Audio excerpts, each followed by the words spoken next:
Hello learners of all ages, my name is Mr. Montgomery. I teach 4th and 5th grade math, and today we're going to be learning about comparing mixed numbers. Now, whenever we compare fractions, we want to make sure that we're looking at that denominator spot. And if the denominators are the same, we can fully, with 100% confidence, compare them. But when they're all different, it's really hard to compare, and mixed fractions have that little bit of extra step that we need to look at. But right over here, I have the length of certain hiking trails. I have the blue trail, the red trail, and the green trail. And these are all in miles. So the blue trail is 6 3/4 miles. The red trail is 6 7/12 miles. And the green trail is 5 1/3 miles.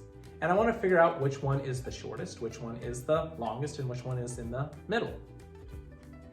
So first thing I have to do is make sure that all my denominators are the same. But before we do that, when it comes to comparing mixed fractions, I'm going to look at my whole number, figure out which one's the largest one and which one's the smallest one. So I have my whole numbers, 6, 6, and 5. I know right off the bat that green trail is the shortest one. So I'm going to put that over here as my shortest one. But now I got to figure out, okay, well, I have two 6s. It all comes down to the fraction part. Well, I have 3/4 and 7/12. If I just do this, 3/4, 7/12, we've seen something kind of like this before. We need to find the least common multiple of 4 and 12. Well, if I put 4 over here and 12 over here, I'm going to count by 4. 4, 8, 12, 16. And now we're going to count by 12s. 12, 24, 36. And I see that 12 is my least common multiple, which means that I'm going to have 12 as my denominator here and 12 as my denominator here. Now, going from 12 to 12, nothing changed. That means my numerator stays the same.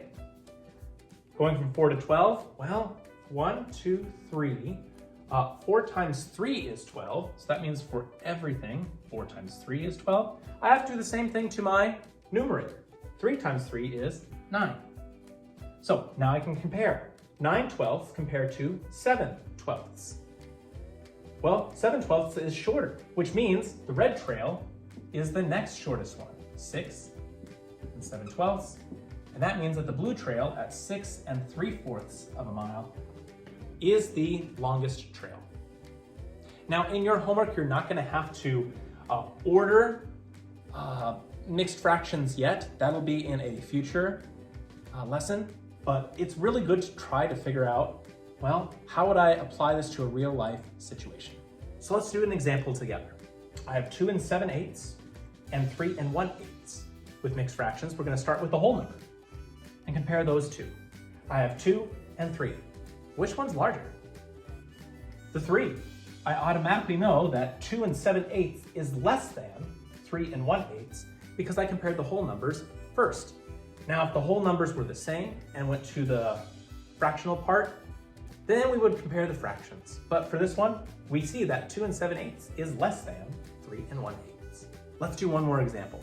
I have 1 3/4, and I'm comparing it to 1 5/6. Well, I'm gonna start with the whole numbers. I have a whole number here and a whole number here. They're both 1, which means now I gotta go to the fraction part. I see my denominators are 4 and 6. Well, I'm gonna try to find the least common multiple of 4 and 6, and I'll start by counting with 4s. 4, 8, 12, 16. And I'll stop there for now. Going on to 6s. 6, 12, 18. I see that 12 is the smallest number that they both have in common. So that means that 12 is going to be my new denominator. Well, how did I get from 6 to 12? I multiplied by 2. And how did I get from 4 to 12?